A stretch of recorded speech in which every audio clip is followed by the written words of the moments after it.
Polyana Viana, Hernandez, Marquez, and Usman. They all won $50,000. Congratulations. Dana, the main event turned out to be every bit as good, I think, as anybody could have hoped. Yeah. What were your thoughts on what you saw out there tonight? I've been waiting for this fight for a year. I was excited for this fight. I knew this fight was going to be great.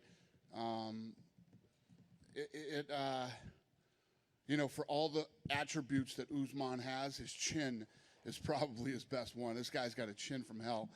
He took some big shots tonight and just kept coming forward. And, I was just talking to him back there. He said, he buzzed me with that first shot. But, I've been there with him before. He always throws – he said he used to get hit with that punch when they used to spar. And, basically just made him mad. And he said, I'm going to finish him. So, the kid's the real deal, man. He breaks GSP's consecutive win streak record tonight. And for the people that actually know about fighting, they know that this win tonight was a big deal over a very motivated, well-trained, mentally tough, confident, badass kid. Over the years, it's funny because, you've had stars that are incredibly talented that take a while to take off, right, to really get the respect they deserve. I mean, famously, like Anderson Silva didn't get respect for a long time. Do you feel like a night like tonight where he's tested, he shows character, he wins in a way that's exciting, not necessarily just grappling? Do you think this might be a moment where his star does start to rise a little bit? Yeah, you never know when that's going to happen. Listen, this guy's got nothing but badass dudes lined up ahead. He's still got – he should have, if he doesn't have the respect now, he should have got it after the Covington fight. I can't stop talking about the Covington fight. It's one of the greatest fights I've ever seen. Anybody who didn't respect him after that, you're just, that's your problem, not his. Yeah, no question. We're always looking to what's next. You teased that Colby Covington-Leon Edwards fight. Was any progress made over the last, day on that? No, I just said that's the fight that makes sense. What I said was the kid took a fight with Hamzat. And, he's ranked number 3 or 4 in the world, and he's fighting a guy that's ranked number 15. All the shit that guy's been through, he should go this way. Well, if he goes that way, it's Covington. So, no, it's not done. That was yesterday that we talked about that. I know. Yeah. Things happen quick. It change every day. COVID, you said it, right? Yeah. The other one I want to ask you about, though, it sounded like I didn't hear his comments. We haven't talked to Kamaru yet, but it sounds like he went in pretty hard on Jorge Masvidal as well. Would you consider doing that rematch ahead of either Covington or Edwards, or does that not make sense? Obviously, from a star perspective, it would seem to make sense. Listen, there's a lot of options for him right now. Last thing for me. And if that's the fight he wants, then that's the fight Masvidal wants, and I'm sure the people would like to see it too. So I don't know, but I don't know if I've ever told you guys this or not, but I don't make fights the night of the fight. But wasn't aware of that. I'll note that moving forward. All right. So you guys are aware. Last thing for me, just curious if you had any updates on the physical condition of either Bobby Green or Jillian Robertson. Obviously, we lost both those fights just before the fight. So any update on those? Bobby texted me tonight and said he's fine, and he said, I'll make this one up to you. And I said, all we care about is that you're okay, kid. It's all good. And then I have Jillian's number. I was going to call her during the fights, but I haven't called her yet. Yeah. Do you know if there's any chance of keeping those fights together and rescheduling, or just not sure? I have no idea. Yeah. Fair enough. Thanks. Hey, Dana, to your right here. I wanted to ask you about Usman's jab. It seemed like trouble in the first round. That jab really turned the fight around, I thought. And there hasn't been many jabs that good, I don't think, in the UFC that I can remember.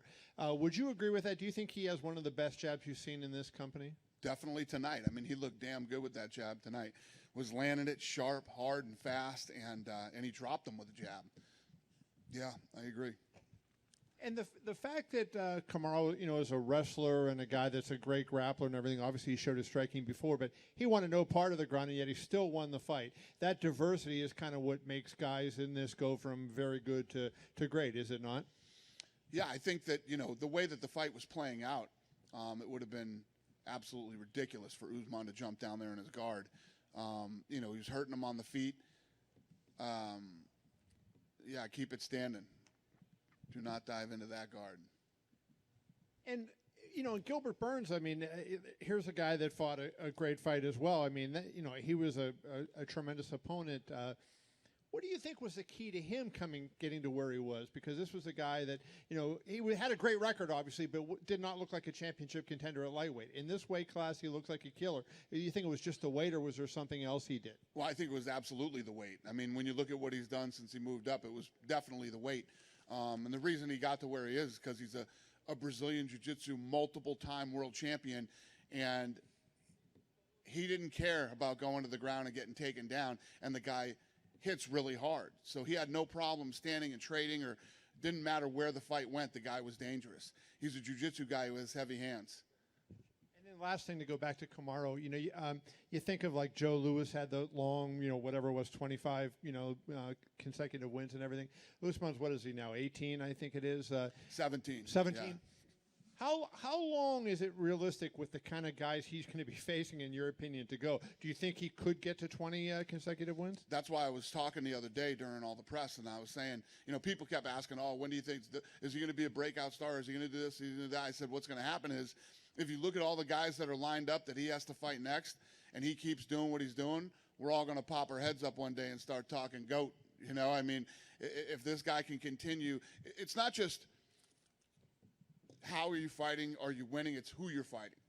And this guy has nothing but straight killers in that division that he has to get through, and possibly twice, some of them. Dana, at the beginning of the fight, Kamaru didn't touch gloves with Gilbert. They had the intense face-off before the fight even started. Do you think it's fair to say Kamaru felt pretty disrespected by the whole gym change and Burns coming for his title? Nah, I don't know if that played into it. I just think a lot of that stuff is either part of the head games or in the moment type stuff. They just, I don't want to touch your glove right now. I want to punch you in the head, So you'll have to ask him that question, but I would imagine that it's more that than disrespect. Obviously, we haven't seen the reaction play out just yet, but do you think it's safe to say that Usman is probably one of the most underrated fighters on the roster? By who? Not by me. Not by me. Yeah, maybe listen, when you look at what, like you guys asked me yesterday, the negative talk going into this fight or whatever, you have casual fans that will come in for the big ones, and then you have hardcore fans that will watch everything, and there's different groups of people that come and go. We can look at who's watching, and know who watches, 10 a year, who watches this. We can do that with the pay-per-views.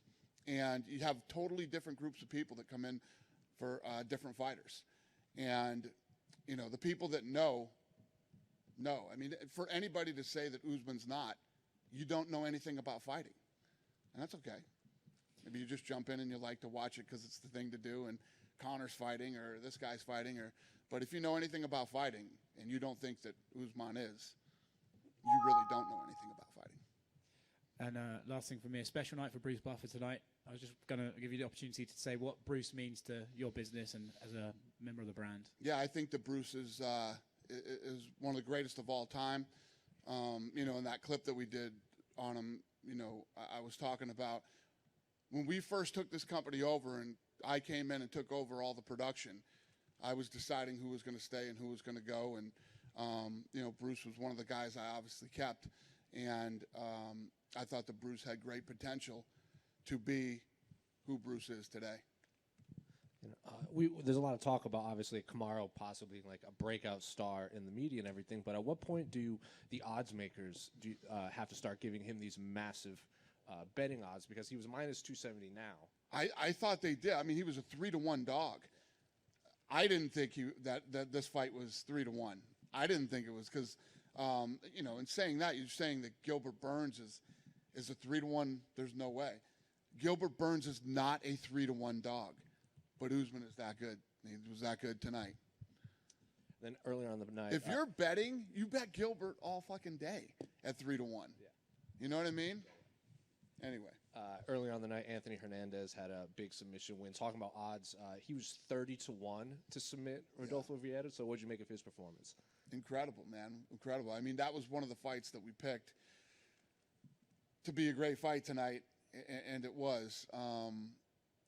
And even the commentators were talking about during the fight, nobody wants to come in and fight this guy. Nobody does. Hernandez did. and it was what we thought it was going to be, man. It was awesome. And then co-main event, what did you think of Alexa Grasso? She Macy looked Barber? incredible tonight. Listen, Macy Barber is a gangster. This woman believes that she's going to be the champ before, and she comes back from her injury and she is ready to go. Grasso is a girl that we were looking at a long time ago. We thought like she's going to be the Ronda Rousey of Mexico. You know what I mean? She had a couple of speed bumps in her career, but boy, she's on point now. Her punching is crisp and clean, and the distance, that she kept, and she couldn't look any more perfect tonight. Going against an absolute savage. Then finally, did you catch any streamers this time? I know you had a. So it's interesting because, you don't know how into this I am. I'm very, very into this, and not a lot of them were streaming tonight. We were going to go after one of the big ones tonight, and they did not stream tonight. So, yeah, we keep doing what we're doing. Hey, Dana. Yep. Hey, would you say this was the best performance of Kamaru Usman's career so far? I don't know, man. That Covington fight, I just think that him and Colby Covington is one of the best fights I've ever seen. And say what you want, think what you want about Colby Covington. Colby Covington's a bad dude, man, and he dominates everybody that he fights. And he's the real deal. He's very good. And if you look at the war that he and Usman had and how Usman finished that fight, it's one of the greatest fights I've ever seen. So he looked damn good tonight, but he looked really good in that Covington fight. Jorge Masvidal's management just tweeted out, "Tough, let's do it" with Kamaru Usman. Do you like that? Kamaru Usman, Jorge Masvidal, the ultimate fighter this summer. Look at these guys making deals on Twitter. I don't know. I don't know what we're gonna do, but we'll see. And lastly, speaking of Twitter, Nate Diaz, he's been very vocal on Twitter. We don't have a matchup. He doesn't want to do 155. Talks about 170, trading barbs with Conor McGregor, Leon Edwards. Do we have any talks with Nate Diaz? Are we close to Why do booking you guys keep asking me about these guys? No. If we did, we'd announce it. We'd say it. You guys eat this shit up like fucking candy. Dana over here on your left. Dana, obviously, Kamaru is very proud of his heritage. You have Israel Adesanya, also from Africa. Potentially Francis Ngannou could become heavyweight champion by the end of next month. Perfect world when everything reopens. Is 3 African UFC champions enough to make UFC Africa a reality? Yeah. I listen. I think I answered this question yesterday.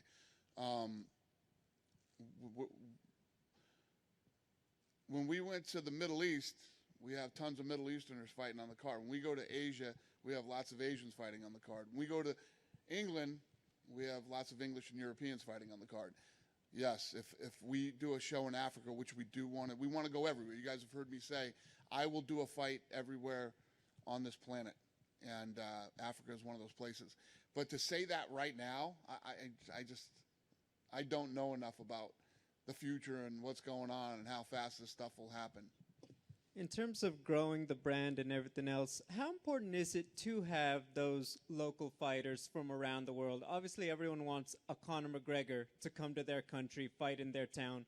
But what does it mean to the brand to have a champion from that area to help grow the UFC there? Yeah, it's a big deal. Obviously, when you have a guy or girl who looks like you, talks like you, and comes from where you come from, and they are perceived as the baddest human being in the world, it creates a lot of interest in that area. It's the key to everything. It's big. That's